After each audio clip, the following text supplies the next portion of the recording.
प्राचीन समय में विद्यार्थी गुरुकुल में रहकर ही पढ़ा करते थे। बच्चे को शिक्षा ग्रहण करने के लिए गुरुकुल में भेजा जाता था। बच्चे गुरुकुल में गुरु के सानिध्य में आश्रम की देखभाल किया करते थे और अध्ययन भी किया करते थे। वरदराज को भी सभी की तरह गुरुकुल भेज दिया गया। वहां आश्रम में अपने साथियों के साथ घुलने मिलने लगा, लेकिन वे पढ़ने में बहुत ही कमजोर था।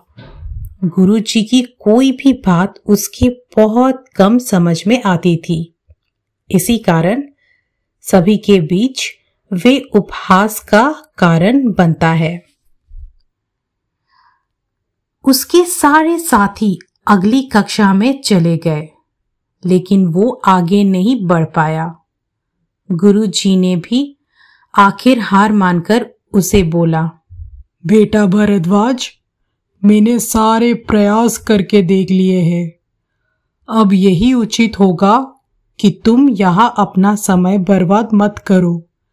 अपने घर चले जाओ और घर वालों की काम में मदद करो। भरद्वाज ने भी सोचा कि शायद विद्या मेरी किस्मत में नहीं है, और भारी मन से गुरुकुल से घर के लिए निकल गया। दोपहर का समय था। रास्ते में उसे प्यास लगने लगी। इधर उधर देखने पर उसने पाया कि थोड़ी दूर पर ही कुछ महिलाएं कुएं से पानी भर रही थी।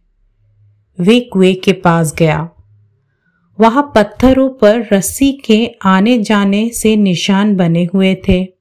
तो उसने महिलाओं से पूछा, ये निशान आपने कैसे बनाए?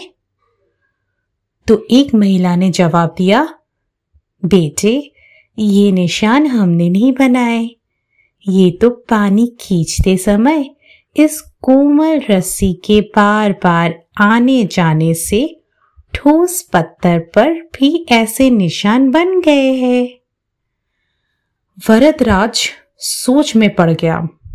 उसने विचार किया कि जब एक कोमल से रस्सी के बार बार आने जाने से एक ठोस पत्थर पर गहरा निशान बन सकता है, तो निरंतर अभ्यास से मैं विद्या ग्रहण क्यों नहीं कर सकता?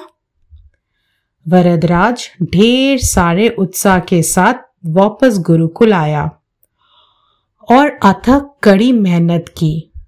गुरुजी ने भी खुश होकर भरपूर सहयोग किया। कुछ ही सालों बाद यही मंदबुद्धि बालक वरदराज आगे चलकर संस्कृत व्याकरण का महान विद्वान बना, जिसने लघु सिद्धांत कौमुदी, मध्य सिद्धांत कौमुदी, सार सिद्धांत कौमुदी, गीवान पद्मचरी की रचना की। तो इस कहानी से हमें क्या शिक्षा मिलती है दोस्तों? अभ्यास की शक्ति का तो कहना ही क्या है। ये आपके हर सपने को पूरा करेगी। अभ्यास बहुत जरूरी है, चाहे वो खेल में हो या पढ़ाई में या किसी और चीज में। बिना अभ्यास के आप सफल नहीं हो सकते हो। अगर आप बिना अभ्यास के केवल किस्मत के भरोसे बैठे रहोगे, तो आखिर में आपको पछतावा के सिवा और कुछ नहीं मिलेगा। इसलिए अभ्यास के साथ धैर्य, परिश्रम और लगन रखकर आप अपनी मंजिल को पाने के लिए जुट जाए।